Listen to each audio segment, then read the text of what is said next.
Disclaimer: this video is a cinematic retelling based on the ancient epic Mahabharata. Creative liberties have been taken for storytelling and visualization. This content is for educational and entertainment purposes only. No disrespect is intended toward any religious beliefs. Om. Having bowed down to Narayana and Nara, the most exalted male being, and also to the goddess Saraswati, must the word Jaya be uttered. Ugrasrava, the son of Lomhashana, surnamed Sauti, well versed in the Puranas, bending with humility, one day approached the great sages of rigid vows, sitting at their ease, who had attended the 12-year sacrifice of Sonka, surnamed Kulpati, in the forest of Naimisha. Those ascetics, wishing to hear his wonderful narrations, presently began to address him who had thus arrived at that recluse abode of the inhabitants of the forest of Naimisha. Having been entertained with due respect by those holy men, he saluted those munis, sages, with joint palms, even all of them, and inquired about the progress of their asceticism. Then all the ascetics being again seated, the son of Lomhashana humbly occupied the seat that was assigned to him. Seeing that he was comfortably seated, and recovered from fatigue, one of the rishis beginning the conversation, asked him, "Whence comest thou, O lotus-eyed Sauti, and where hast thou spent the time? Tell me, who asked thee, in detail?" Accomplished in speech, Sauti, thus questioned, gave in the midst of that big assemblage of contemplative munis a full and proper answer in words consonant with their mode of life. Sauti said, having heard the diverse sacred and wonderful stories which were composed in his Mahabharat by Krishna Dvaipayana, and which were recited in full by Vaisampayana at the snake sacrifice of the high-souled royal sage Janmeja, and in the presence also of that chief of princes, the son of Parikshit, and having wandered about, visiting many sacred waters and holy shrines, I journeyed to the country venerated by the Dvijas, twice born, and called Samantapanchaka, where formerly was fought the battle between the children of Kuru and Pandu, and all the chiefs of the land ranged on either side. Thence, anxious to see you, I am come into your presence. Ye reverend sages, all of whom are to me as Brahma, ye greatly blessed who shine in this place of sacrifice with the splendor of the solar fire, ye who have concluded the silent meditations and have fed the holy fire, and yet who are sitting, without care, what, O ye Dvijas, twice born, shall I repeat, shall I recount the sacred stories collected in the Puranas containing precepts of religious duty and of worldly profit, or the acts of illustrious saints and sovereigns of mankind? The Rishi replied, the Purana, first promulgated by the great Rishi Dvaipayana, and which after having been heard both by the gods and the Brahmarshis was highly esteemed, being the most eminent narrative that exists, diversified both in diction and division, possessing subtle meanings logically combined, and gleaned from the Vedas, is a sacred work. Composed in elegant language, it included the subjects of other books. It is elucidated by other Shastras, and comprehendeth the sense of the four Vedas.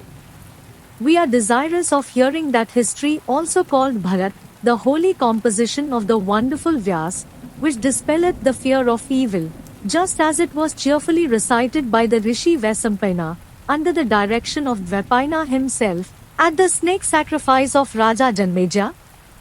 Sauti then said, having bowed down to the primordial being Isna, to whom multitudes make offerings, and who is adored by the multitude, who is the true incorruptible one, Brahma, perceptible, imperceptible, eternal, who is both a non-existing and an existing non-existing being, who is the universe and also distinct from the existing and non-existing universe, who is the creator of high and low, the ancient, exalted, inexhaustible one, who is Vishnu, beneficent and a beneficence itself, worthy of all preference, pure and immaculate, who is Hari, the ruler of the faculties, the guide of all things movable and immovable. I will declare the sacred thoughts of the illustrious sage Vyas, of marvelous deeds and worshipped here by all. Some bards have already published this history, some are now teaching it, and others, in like manner, will hereafter promulgate it upon the earth. It is a great source of knowledge, established throughout the three regions of the world. It is possessed by the twice-born both in detailed and compendious forms. It is the delight of the learned for being embellished with elegant expressions, conversations human and divine, and a variety of poetical measures. In this world, when it was destitute of brightness and light, and enveloped all around in total darkness, there came into being, as the primal cause of creation, a mighty egg, the one inexhaustible seed of all created beings. It is called Mahadivya, and was formed at the beginning of the Yuga, in which we are told, was the true light Brahma, the eternal one, the wonderful and inconceivable being present alike in all places, the invisible and subtle cause, whose nature partaketh of entity and non-entity. From this egg came out the Lord Pit Mahabrahma, the one only Prajapati, with Suraguru and Sthanu. Then appeared the 21 Prajapatis, viz., Manu, Vasishtha and Parmeshti, 10 Prachetas, Daksha, and the 7 sons of Daksha.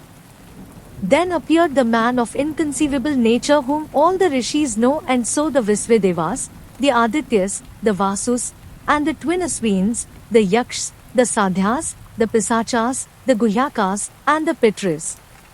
After these were produced the wise and most holy Brahmashas, and the numerous Rajarshis distinguished by every noble quality. So the water, the heavens, the earth, the air, the sky, the points of the heavens, the years, the seasons, the months, the fortnights, called Pakshs, with day and night in due succession. And thus were produced all things which are known to mankind. And what is seen in the universe, whether animate or inanimate, of created things, will at the end of the world, and after the expiration of the Yuga, be again confounded. And, at the commencement of other Yugas, all things will be renovated, and, like the various fruits of the earth, succeed each other in the due order of their seasons. Thus continueth perpetually to revolve in the world, without beginning and without end, this wheel which causeth the destruction of all things. The generation of Devas, in brief, was 33,333. The sons of Div were Brihad Bhanu, Chakshus, Atma Vibhavsu, Savita, Richika, Arka, Bhanu, Aswaha, and Ravi. Of these Vivasvans of old, Mahya was the youngest, whose son was Devavrata. The latter had for his son, Suvrata, who, we learn, had 3 sons, Dasajyoti, Satajyoti, and Sahasrajyoti, each of them producing numerous offspring. The illustrious Dasajyoti had 10,000, Satajyoti 10 times that number, and Sahasrajyoti 10 times the number of Satajyoti's offspring. From these are descended the family of the Kurus, of the Yadus, and of Bharat, the family of Yayati and of Ikshvaku, also of all the Rajarshis. Numerous also were the generations produced, and very abundant were the creatures and their places of abode. The mystery which is threefold, the Vedas, Yoga, and Vijnana Dharma, Artha, and Kama, also various books upon the subject of Dharma, Artha, and Kama, also rules for the conduct of mankind, also histories and discourses with various Shrutis, all of which having been seen by the Rishi Vyas are here in due order mentioned as a specimen of the book. The Rishi Vyas published this mass of knowledge in both a detailed and an abridged form. It is the wish of the learned in the world to possess the details and the abridgment.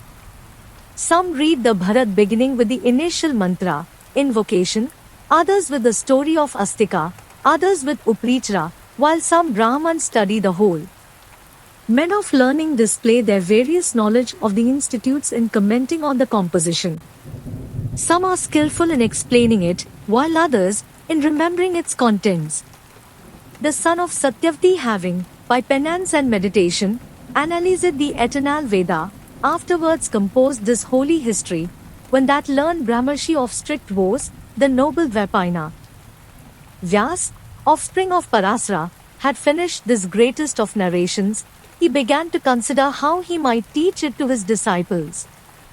And the possessor of the 6 attributes, Brahma, the world's preceptor, knowing of the anxiety of the Rishi Vaipayana, came in person to the place where the latter was, for gratifying the saint, and benefiting the people. And when Vyas, surrounded by all the tribes of Munis, saw him, he was surprised, and, standing with joined palms, he bowed and ordered a seat to be brought. And Vyas, having gone round him, who is called Hiranyagarb, seated on that distinguished seat, stood near it, and being commanded by Brahma Parmeshti, he sat down near the seat, full of affection and smiling in joy. Then the greatly glorious Vyas, addressing Brahma Parmeshti, said, O divine Brahma, by me a poem hath been composed which is greatly respected.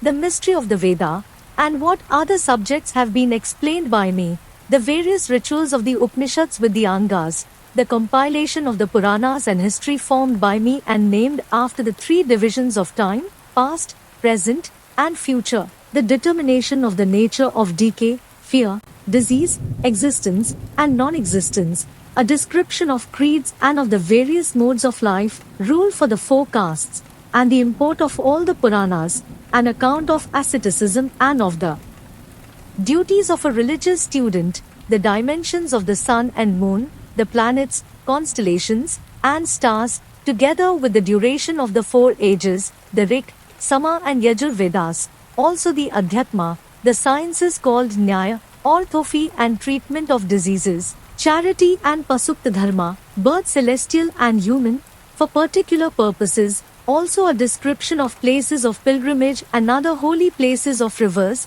mountains, forests, the ocean, of heavenly cities and the kalpas, the art of war, the different kinds of nations and languages, the nature of the manners of the people, and the all-pervading spirit, all these have been represented. But, after all, no writer of this work is to be found on earth.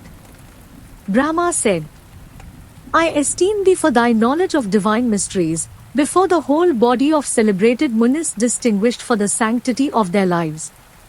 I know thou hast revealed the divine word, even from its first utterance, in the language of truth. Thou hast called thy present work a poem, wherefore it shall be a poem. There shall be no poets whose works may equal the descriptions of this poem, even as the 3 other modes called asrama are ever unequal in merit to the domestic asrama. Let Ganesha be thought of, O Muni, for the purpose of writing the poem. Sauti said, Brahma having thus spoken to Vyas, retired to his own abode. Then Vyas began to call to mind Ganesha. And Ganesha, obviator of obstacles, ready to fulfill the desires of his votaries, was no sooner thought of than he repaired to the place where Vyas was seated. And when he had been saluted, and was seated, Vyas addressed him thus, O guide of the Ganas, be thou the writer of the Bharat which I have formed in my imagination, and which I am about to repeat. Ganesha, upon hearing this address, thus answered, I will become the writer of thy work, provided my pen do not for a moment cease writing. And Vyas said unto that divinity, Wherever there be anything thou dost not comprehend, cease to continue writing. Ganesha, having signified his assent by repeating the word Om, proceeded to write, and Vyas began, and by way of diversion, he knit the knots of composition exceeding close, by doing which, he dictated this work according to his engagement. I am, continued Sauti, acquainted with 8,800 verses, and so is Sukha, and perhaps Sanjay. From the mysteriousness of their meaning, O Muni, no one is able, to this day, to penetrate those closely knit difficult shlokas. Even the omniscient Ganesha took a moment to consider, while Vyas, however, continued to compose other verses in great abundance. The wisdom of this work, like unto an instrument of applying collyrium, hath opened the eyes of the inquisitive world blinded by the darkness of ignorance. As the sun dispelleth the darkness, so doth the Bharat by its discourses on religion, profit, pleasure and final release, dispel the ignorance of men. As the full moon by its mild light expandeth the buds of the water lily, so this Purana, by exposing the light of the Shruti hath expanded the human intellect. By the lamp of history, which destroyed the darkness of ignorance, the whole mansion of nature is properly and completely illuminated. This work is a tree, of which the chapter of contents is the seed. The divisions called Poloma and Astika are the root. The part called Sambhava is the trunk. The books called Sabha and Aranya are the roosting perches. The books called Arni is the knitting knots. The books called Virata and Udyog the pit. The book named Bhishma, the main branch. The book called Drona, the leaves. The book called Karna, the fair flowers. The book named Salya, the sweet smell. The books entitled Stri and Ashika, the refreshing shade. The book called Shanti, the mighty fruit. The book called Aswamedha, the immortal sap. The denominated Asramasika, the spot where it groweth. And the book called Mosla is an epitome of the Vedas and held in great respect by the virtuous Brahmins. The tree of the Bharat, inexhaustible to mankind as the clouds, shall be as a source of livelihood to all distinguished poets. Soti continued, I will now speak of the undying flowery and fruitful productions of this tree, possessed of pure and pleasant taste, and not to be destroyed even by the mortals. Formerly, the spirited and virtuous Krishnadvaipayana, by the injunctions of Bhishma, the wise son of Ganga and of his own mother, became the father of 3 boys who were like the 3 fires by the 2 wives of Vichitravirya, and having thus raised up Dhritarashtra, Pandu and Vidura, he returned to his recluse abode to prosecute his religious exercise. It was not till after these were born, grown up, and departed on the supreme journey, that the great Rishi Vyas published the Bharat in this region of mankind, when being solicited by Janmeja and thousands of Brahmins, he instructed his disciple Vaisampayana, who was seated near him, and he, sitting together with the Sadasyas, recited the Bharat, during the intervals of the ceremonies of the sacrifice, being repeatedly urged to proceed. Vyas heartfully represented the greatness of the house of Kuru, the virtuous principles of Gandhari, the wisdom of Vidura, and the constancy of Kunti. The noble Rishi Hath also described the divinity of Vasudev, the rectitude of the sons of Pandu, and the evil practices of the sons and partisans of Dhritarashtra. Vyas executed the compilation of the Bharat, exclusive of the episodes originally in 24,000 verses, and so much only is called by the learned as the Bharat. Afterwards, he composed an epitome in 150 verses, consisting of the introduction with the chapter of contents. This he first taught to his son Sukha, and afterwards he gave it to others of his disciples who were possessed of the same qualifications. After that he executed another compilation, consisting of 600,000 verses. Of those, 300,000 are known in the world of the Devas, 1,500,000 in the world of the Pitris, 1,400,000 among the Gandharvas, and 100,000 in the regions of mankind. Narada recited them to the Devas, Devla to the Pitris, and Sukha published them to the Gandharvas, Yakshas, and Rakshasas, and in this world they were recited by Vaisampayana, one of the disciples of Vyas, a man of just principles and the first among all those acquainted with the Vedas. Know that I, Soti, have also repeated 100,000 verses. Yudhishthir is a vast tree, formed of religion and virtue. Arjuna is its trunk, Bhimsena, its branches. The 2 sons of Madri are its full-grown fruit and flowers, and its roots are Krishna, Brahma, and the Brahmans. Pandu, after having subdued many countries by his wisdom and prowess, took up his abode with the Munis in a certain forest as a sportsman, where he brought upon himself a very severe misfortune for having killed a stag coupling with its mate, which served as a warning for the conduct of the princes of his house as long as they lived. Their mothers, in order that the ordinances of the law might be fulfilled, admitted as substitutes to their embraces the gods Dharma, Vayu, Sakra, and the divinities the twin Aswins.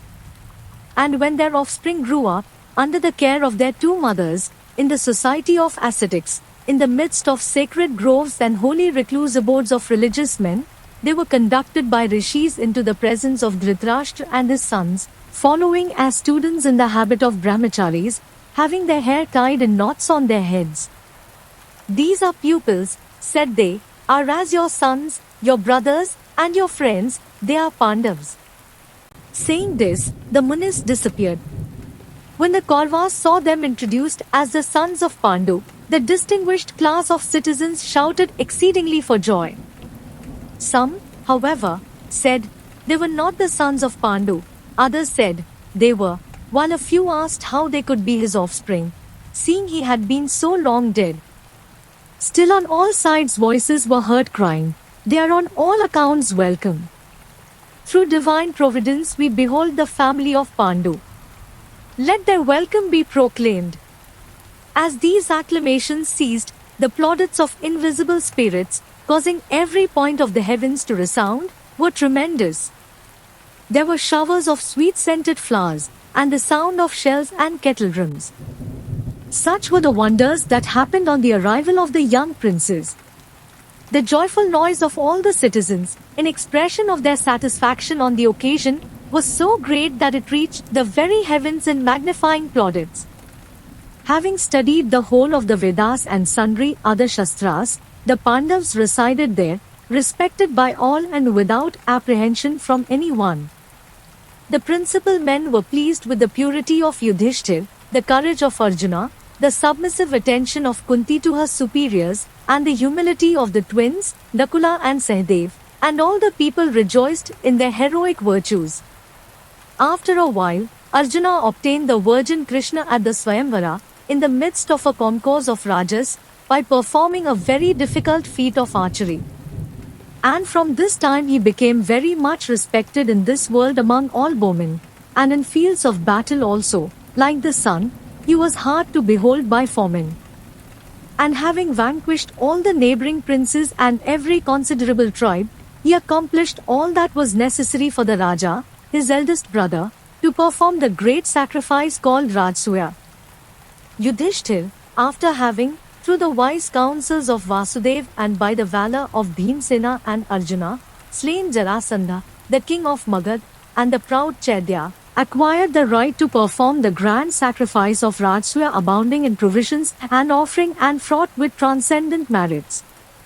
And Duryodhan came to this sacrifice, and when he beheld the vast wealth of the Pandavas scattered all around, the offerings, the precious stones, gold and jewels, the wealth in cows, elephants, and horses, the curious textures, garments, and mantles, the precious shawls and furs and carpets made of the skin of the renku, he was filled with envy and became exceedingly displeased. And when he beheld the hall of assembly elegantly constructed by Maya, the Asura architect, after the fashion of a celestial court, he was inflamed with rage. And having started in confusion at certain architectural deceptions within this building, he was derided by Bhimsena in the presence of Vasudev, like one of mean descent. And it was represented to Dhritarashtra that his son, while partaking of various objects of enjoyment and diverse precious things, was becoming meager, wan, and pale. And Dhritarashtra, some time after, out of affection for his son, gave his consent to their playing with the Pandavas at dice. And Vasudev, coming to know of this, became exceedingly wroth. And being dissatisfied, he did nothing to prevent the disputes, but overlooked the gaming and sundry other horrid unjustifiable transactions arising therefrom, and in spite of Vidura, Bhishma, Drona, and Kripa, the son of Saradvan, he made the Kshatriyas kill each other in the terrific war that ensued. And Dhritarashtra, hearing the ill news of the success of the Pandavas and recollecting the resolutions of Duryodhan, Kama, and Shakuni, pondered for a while and addressed to Sanjay the following speech: "Attend, O Sanjay, to all I am about to say, and it will not become thee to treat me with contempt. Thou art well versed in the Shastras, intelligent and endowed with wisdom. My inclination was never to war, nor did I delight in the destruction of my race. I made no distinction between my own children and the children of Pandu. My own sons were prone to willfulness and despised me because I am old. Blind as I am, because of my miserable plight, and through paternal affection, I bore it all. I was foolish, alter the thoughtless Duryodhan, ever growing in folly. Having been a spectator of the riches of the mighty sons of Pandu, my son was derided for his awkwardness while ascending the hall. unable to bear it all and unable himself to overcome the sons of Pandu in the field, and though a soldier, unwilling yet to obtain good fortune by his own exertion, with the help of the king of Gandhar he concerted an unfair game at dice. Hear, O Sanjay, all that happened thereupon and came to my knowledge. And when thou hast heard all I say, recollecting everything as it fell out, thou shalt then know me for one with a prophetic eye. When I heard that Arjuna, having bent the bow, had pierced the curious mark and brought it down to the ground, and bore away in triumph the maiden Krishna, in the sight of the assembled princes, then, O Sanjay, I had no hope of success. When I heard that Subhadra of the race of Madhu had, after forcible Caesar, been married by Arjuna in the city of Dwarka, and that the two heroes of the race of Vrishni, Krishna and Balram, the brothers of Subhadra, without resenting it had entered Indraprasth as friends, then, O Sanjay, I had no hope of success. When I heard that Arjuna, by his celestial arrow preventing the downpour by Indra the king of the gods, had gratified Agni by making over to him the forest of Khandwa, then, O Sanjay, I had no hope of success. When I heard that the 5 Pandavas with their mother Kunti had escaped from the house of Lak, and that Vidura was engaged in the accomplishment of their designs, then, O Sanjay, I had no hope of success. When I heard that Arjuna, after having pierced the mark in the arena, had won Draupadi, and that the brave Panchalas had joined the Pandavas, then, O Sanjay, I had no hope of success. When I heard that Jarasandha, the foremost of the royal line of Magad, and blazing in the midst of the Kshatriyas, had been slain by Bhima with his bare arms alone, then, O Sanjay, I had no hope of success. When I heard that in their general campaign the sons of Pandu had conquered the chiefs of the land and performed the grand sacrifice of the Rajsuya, then, O Sanjay, I had no hope of success. When I heard that Draupadi, her voice choked with tears and heart full of agony, in the season of impurity and with but one raiment on, had been dragged into court, and though she had protectors, she had been treated as if she had none, then, O Sanjay, I had no hope of success. When I heard that the wicked wretch Duhasna was striving to strip her of that single garment, had only drawn from her person a large heap of cloth without being able to arrive at its end, then, O Sanjay, I had no hope of success.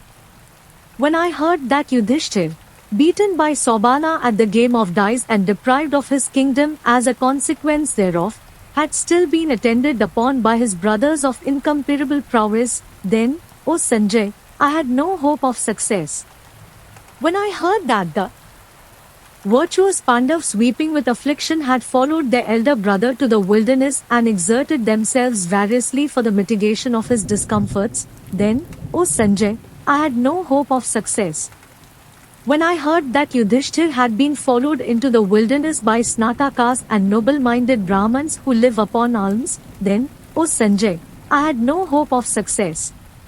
When I heard that Arjuna, having, in combat, pleased the god of gods, Triambaka, the three-eyed, in the disguise of a hunter, obtained the great weapon Pasupta, then, O Sanjay, I had no hope of success.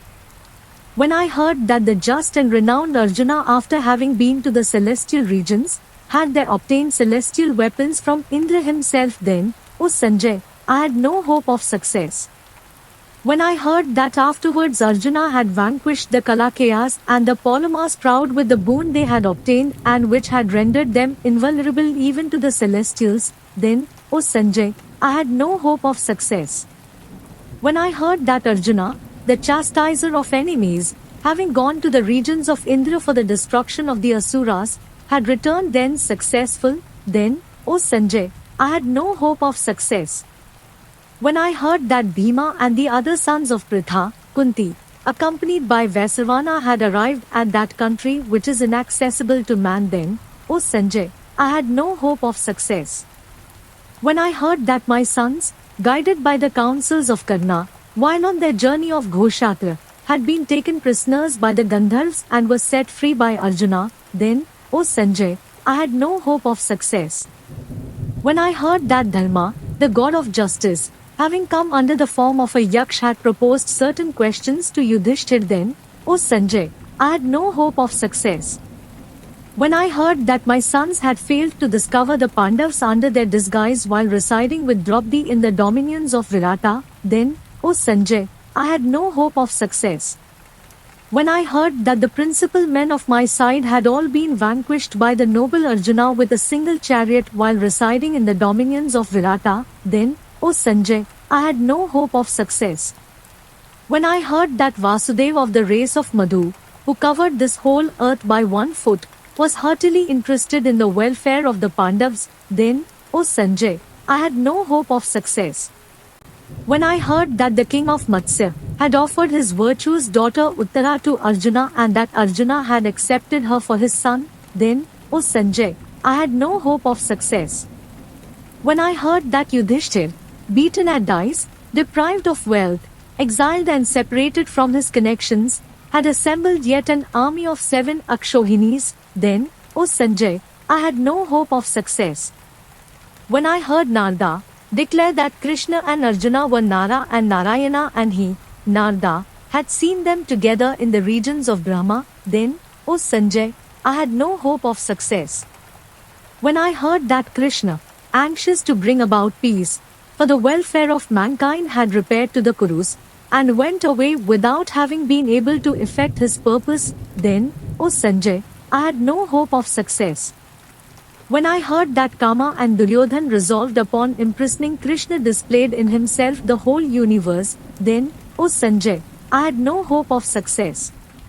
Then I heard that at the time of his departure, Ritha, Kunti, standing, full of sorrow, near his chariot received consolation from Krishna, then, O Sanjay, I had no hope of success. When I heard that Vasudeva and Bhishma the son of Shantanu were the counselors of the Pandavas and Drona the son of Bharadwaja pronounced blessings on them, then, O Sanjay, I had no hope of success. When Kama said unto Bhishma, I will not fight when thou art fighting, and, quitting the army, went away, then, O Sanjay, I had no hope of success. When I heard that Vasudeva and Arjuna and the bow Gandiva of immeasurable prowess, these 3 of dreadful energy had come together, then, O Sanjay, I had no hope of success. When I heard that upon Arjuna having been seized with compunction on his chariot and ready to sink, Krishna showed him all the worlds within his body, then, O Sanjay, I had no hope of success. When I heard that Bhishma, the desolator of foes, killing 10,000 charioteers every day in the field of battle, had not slain any amongst the Pandavas, then, O Sanjay, I had no hope of success. When I heard that Bhishma, the righteous son of Ganga, had himself indicated the means of his defeat in the field of battle and that the same were accomplished by the Pandavas with joyfulness, then, O Sanjay, I had no hope of success. When I heard that Arjuna, having placed Sikhanden before himself in his chariot, had wounded Bhishma of infinite courage and invincible in battle, then, O Sanjay, I had no hope of success. When I heard that the aged hero Bhishma, having reduced the numbers of the race of Shomaka to a few, overcome with various wounds was lying on a bed of arrows, then, O Sanjay, I had no hope of success. When I heard that upon Bhishma's lying on the ground with thirst for water, Arjuna, being requested, had pierced the ground and allayed his thirst, then, O Sanjay, I had no hope of success. When Bai together with Indra and Surya united as allies for the success of the sons of Kunti and the beasts of prey, by their inauspicious presence, were putting us in fear, then, O Sanjay, I had no hope of success. When the wonderful warrior Drona, displaying various modes of fight in the field, did not slay any of the superior Pandavas, then, O Sanjay, I had no hope of success.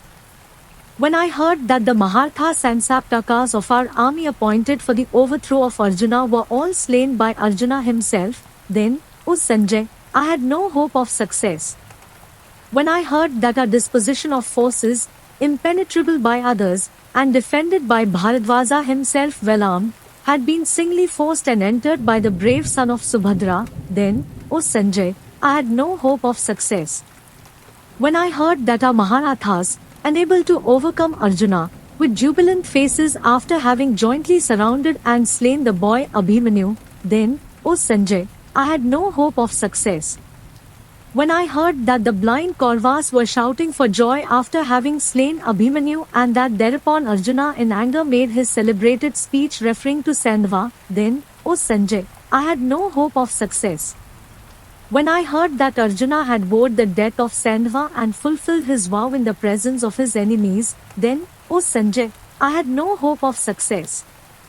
When I heard that upon the horses of Arjuna being fatigued, Vasudev releasing them made them drink water and bringing them back and reharnessing them continued to guide them as before, then, O Sanjay, I had no hope of success. When I heard that while his horses were fatigued, Arjuna staying in his chariot checked all his assailants, then, O Sanjay, I had no hope of success.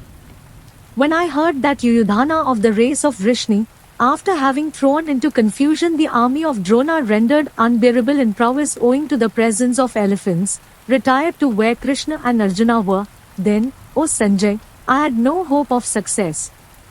When I heard that Karna, even though he had got Bhima within his power, allowed him to escape after only addressing him in contemptuous terms and dragging him with the end of his bow, then, O Sanjay, I had no hope of success.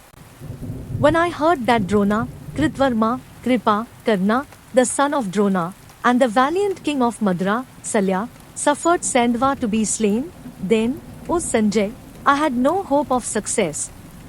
When I heard that the celestial Sakti given by Indra to Karna was by Madhva's machinations caused to be hurled upon Rakshas Ghatotkacha of frightful countenance, then, O Sanjay, I had no hope of success. When I heard that in the encounter between Karna and Ghatotkacha, that Sakti was hurled against Ghatotkacha by Karna, the same which was certainly to have slain Arjuna in battle, then, O Sanjay, I had no hope of success. When I heard that Dhristadyumna, transgressing the laws of battle, slew Drona while alone in his chariot and resolved on death, then, O Sanjay, I had no hope of success. When I heard that Nakula, the son of Madri, having in the presence of the whole army engaged in single combat with the son of Drona and showing himself equal to him drove his chariot in circles around, then, O Sanjay, I had no hope of success. When upon the death of Drona, his son misused the weapon called Narayana but failed to achieve the destruction of the Pandavas, then, O Sanjay, I had no hope of success. When I heard that Bhimsena drank the blood of his brother Duhasna in the field of battle without anybody being able to prevent him, then, O Sanjay, I had no hope of success. When I heard that the infinitely brave Karna, invincible in battle, was slain by Arjuna in that war of brothers mysterious even to the gods, then, O Sanjay, I had no hope of success. When I heard that Yudhishthir, the just, overcame the heroic son of Drona, Duhasna, and the fierce Kritvarman, then, O Sanjay, I had no hope of success. When I heard that the brave king of Madra who ever dared Krishna in battle was slain by Yudhishthir, then, O Sanjay, I had no hope of success. When I heard that the wicked Suvala of magic power, the root of the gaming and the feud, was slain in battle by Sahadev, the son of Pandu, then, O Sanjay, I had no hope of success. When I heard that Duryodhan, spent with fatigue, having gone to a lake and made a refuge for himself within its waters, was lying there alone, his strength gone and without a chariot, then, O Sanjay, I had no hope of success. When I heard that the Pandavas having gone to that lake accompanied by Vasudev and standing on its beach began to address contemptuously my son who was incapable of putting up with affronts, then, O Sanjay, I had no hope of success. When I heard that while displaying in circles a variety of curious modes of attack and defense, in an encounter with clubs, he was unfairly slain according to the counsels of Krishna, then, O Sanjay, I had no hope of success. When I heard the son of Drona and others by slaying the Panchalas and the sons of Draupadi in their sleep, perpetrated a horrible and infamous deed, then, O Sanjay, I had no hope of success. When I heard that Aswathaman while being pursued by Bhimsena had discharged the first of weapons called Ashika, by which the embryo in the womb of Uttara was wounded, then, O Sanjay, I had no hope of success. When I heard that the weapon Brahmashira, discharged by Aswatthama, was repelled by Arjuna with another weapon over which he had pronounced the word Sasti, and that Aswatthama had to give up the jewel-like excrescence on his head, then, O Sanjay, I had no hope of success. When I heard that upon the embryo in the womb of Virata's daughter being wounded by Aswatthama with a mighty weapon, Vapaina and Krishna pronounced curses on him, then, O Sanjay, I had no hope of success. Alas! Gandhari, destitute of children, grandchildren, parents, brothers, and kindred, is to be pitied. Difficult is the task that hath been performed by the Pandavas, by them hath a kingdom been recovered without a rival. Alas! I have heard that the war hath left only 10 alive, 3 of our side, and the Pandavas, 7. In that dreadful conflict 18 Akshohinis of Kshatriyas have been slain. All around me is utter darkness, and a fit of swoon assaileth me. Consciousness leaves me, O Suta, and my mind is distracted. Sauti said. Dhritarashtra, bewailing his fate in these words, was overcome with extreme anguish and for a time deprived of sense, but being revived, he addressed Sanjay in the following words. After what hath come to pass, O Sanjay, I wish to put an end to my life without delay. I do not find the least advantage in cherishing it any longer. Sauti said. The wise son of Gavlagna, Sanjay, then addressed the distressed lord of earth while thus talking and bewailing, sighing like a serpent and repeatedly tainting, in words of deep import. Thou hast heard, O Raja, of the greatly powerful men of vast exertions, spoken of by Vyas and the wise Narada, men born of great royal families, resplendent with worthy qualities, versed in the science of celestial arms, and in glory emblems of Indra, men who having conquered the world by justice and performed sacrifices with fit offerings to the Brahmins, obtained renown in this world and at last succumbed to the sway of time. Such was Saivya, the valiant Mahartha, Srinjay, great amongst conquerors.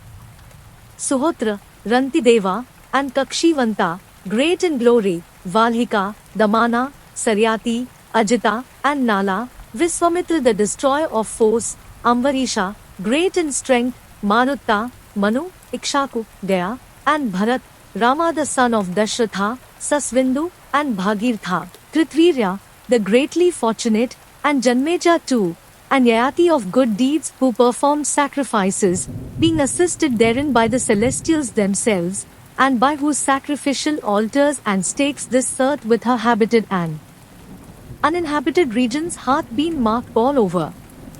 These 24 Rajas were formerly spoken of by the celestial Rishi Narada unto Saivya when much afflicted for the loss of his children. Besides these, other Rajas had gone before, still more powerful than they, mighty charioteers noble in mind, and resplendent with every worthy quality.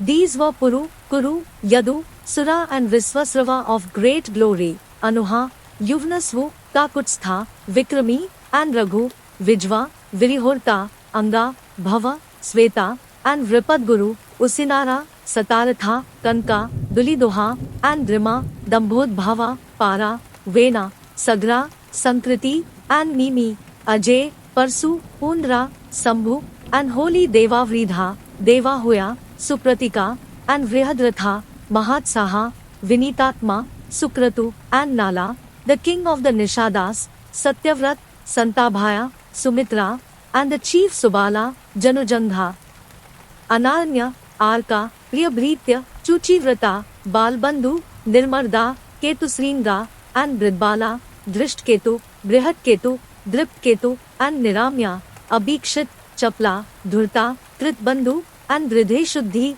Mahapurana Sambhavya, Pratyanga, Parha, and Shruti.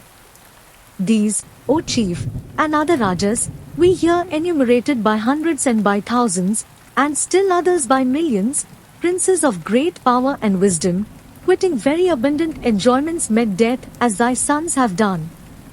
Their heavenly deeds, valor, and generosity, their magnanimity, faith, truth, purity, simplicity and mercy, are published to the world in the records of former times by sacred bards of great learning. Though endued with every noble virtue, these have yielded up their lives. Thy sons were malevolent, inflamed with passion, avaricious, and of very evil disposition. Thou art versed in the Sastras, O Bharat, and art intelligent and wise. They never sink under misfortunes whose understandings are guided by the Sastras. Thou art acquainted, O Prince, with the lenity and severity of fate. This anxiety therefore for the safety of thy children is unbecoming. Moreover, it behoveth thee not to grieve for that which must happen. For who can avert, by his wisdom, the decrees of fate? No one can leave the way marked out for him by providence. Existence and non-existence, pleasure and pain all have time for their root. Time createth all things and time destroyeth all creatures. It is time that burneth creatures, and it is time that extinguisheth the fire. All states, the good and the evil, in the three worlds, are caused by time. Time cutteth short all things and createth them anew. Time alone is awake when all things are asleep. Indeed, time is incapable of being overcome. Time passeth over all things without being retarded. Knowing, as thou dost, that all things past and future and all that exist at the present moment are the offspring of time, it behoveth thee not to throw away thy reason. Sati said, the son of Gavlagna having in this manner administered comfort to the royal Dhritarashtra overwhelmed with grief for his sons, then restored his mind to peace. Taking these facts for his subject, Vaipayana composed a holy Upanishad that has been published to the world by learned and sacred bards in the Puranas composed by them.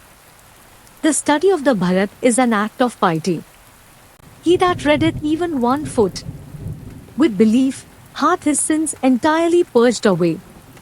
Herein Devas, Devarshis, and immaculate Brahmarshis of good deeds have been spoken of, and likewise Yakshas and great Urigas, Nagas. Herein also hath been described the eternal Vasudev possessing the 6 attributes. He is the true and just, the pure and holy, the eternal Brahma, the supreme soul, the true constant light, whose divine deeds wise and learned recount, from whom hath proceeded the non-existent and existent non-existent universe with principles of generation and progression, and birth, death and rebirth. That also hath been treated of which is called Adhyatma, the superintending spirit of nature, that partaketh of the attributes of the 5 elements. That also hath been described who is Purusha being above such epithets as undisplayed and the like, also that which the foremost yatis exempt from the common destiny and endued with the power of meditation and tapas behold dwelling in their hearts as a reflected image in the mirror. The man of faith, devoted to piety, and constant in the exercise of virtue, on reading this section is freed from sin. The believer that constantly heareth recited this section of the Bharat, called the introduction, from the beginning, falleth not into difficulties. The man repeating any part of the introduction in the 2 twilights is during such act freed from the sins contracted during the day or the night. This section, the body of the Bharat, is truth and nectar. As butter is in curd, Brahman among bipeds, the Aranyaka among the Vedas, and nectar among medicines, as the sea is eminent among receptacles of water, and the cow among quadrupeds, as are these, among the things mentioned, so is the Bharat said to be among histories. He that causeth it, even a single foot thereof, to be recited to Brahmans during a Shraddha, his offerings of food and drink to the manes of his ancestors become inexhaustible. By the aid of history and the Puranas, the Veda may be expounded, but the Veda is afraid of one of little information lest he should it. The learned man who recites to other this Veda of Vyas reapeth advantage. It may without doubt destroy even the sin of killing the embryo and the like. He that readeth this holy chapter of the moon, readeth the whole of the Bharat, I ween. The man who with reverence daily listeneth to this sacred work acquireth long life and renown and ascendeth to heaven. In former days, having placed the 4 Vedas on one side and the Bharat on the other, These were weighed in the balance by the celestials assembled for that purpose. And as the latter weighed heavier than the four Vedas with their mysteries, from that period it hath been called in the world Mahabharat, the great Bharat. Being esteemed superior both in substance and gravity of import, it is denominated Mahabharat on account of such substance and gravity of import. He that knoweth its meaning is saved from all his sins. Tapa is innocent, study is harmless, the ordinance of the Vedas prescribed for all the tribes are harmless, the acquisition of wealth by exertion is harmless, but when they are abused in their practices, it is then that they become sources of evil.